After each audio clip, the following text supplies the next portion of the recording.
Ang programang ito ay rated SPG. Striktong patnubay at gabay ng magulang ang kailangan. Maaaring may masiselang tema, lengguwahe, karahasan, sexual, horror o droga na hindi angkop sa mga... Galing sa akin yung so may fingerprints ko on them. Pati yung mga fingerprints nito, Carlos, kasi sa galing yung mga gamit ko. Narito na nga ang ating mga karagdagan na aabangan bukas sa abot kamay na pangarap. Taranta na nga itong si Zoe na hindi niya maintindihan na humihingi nga siya ng tulong sa kanyang ina na si Moira na dapat daw ay gawan ito ng paraan dahil hindi naintindihan ni Moira ang ibig sabihin dito ni Zoe. At dito na nga na inamin ni Zoe na itong medical supplies na nakuha ng mga pulis ay galing nga sa kanya at ginamit ni Zoe iyon upang gamutin nga itong si Don Pepe. At pati nga din itong fingerprint daw ni Doc Carlos ay naroon din dahil galing din kay Doc Carlos ang mga gamot na iyon na ginamit ni Zoe. At dito naman nagalit itong si Moira na kung bakit ngayon lang daw sinabi ni Zoe na ngayon na nasa presento na nga sila. At dito naman naisipan ni Moira na tawagan itong kanyang kakilala ang isang pulis maliban nga kay Balahadja ay dahil may kasabwat pa itong si Moira na noon na patuloy pa rin na humihingi ng pera sa kanya. At ito ang tanging makakatulong sa kanya dahil pulis din ito at may malaking katungkulan.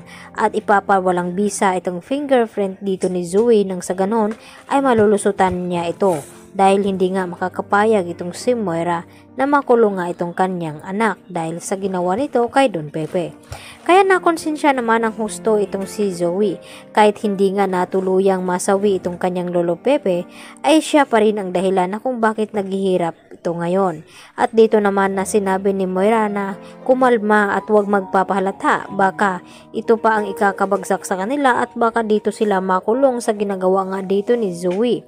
At dito nga na nagkukulong sa kwarto itong si Zoe at nag-isip-isip at hindi na niya maintindihan ang kanyang sarili dahil inuusig na nga siya ng kanyang konsensya ngayon dahil sa ginawa nito kay Don Pepe at lalo pat nagpapakita sa kanya itong si Lolo Pepe. Samantala nagtanong-tanong naman itong si Giselle dito kina Annalyn at Doc Lindon na kung paano daw nangyari nag-cardiac arrest itong kanyang ama na si Don Pepe. At dito naman na ipinaliwanag ni Doc Lindon Javier na wala daw sila doon sa kwarto ni Don Pepe nang mangyari itong cardiac arrest.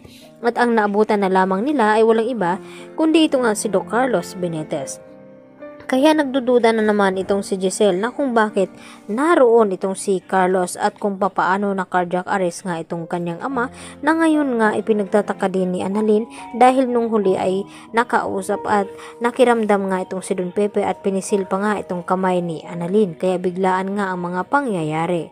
At higit sa lahat sinisisi naman ni Zoe itong si Annalyn ngayon na kung bakit nakumatos nga itong si Don Pepe dahil sa ibinigay nga daw na mga suggestion dito ni Annalyn kaya hindi napigilan ni Annalyn ang kanyang sarili na sisihin ang kanyang sarili. At dito naman na sinabi ni Lynette kay Annalyn na hindi daw niya iyon kasalanan at huwag sisihin ang kanyang sarili dahil hindi naman natuluyan itong si Don Pepe at nakumatos naman ito.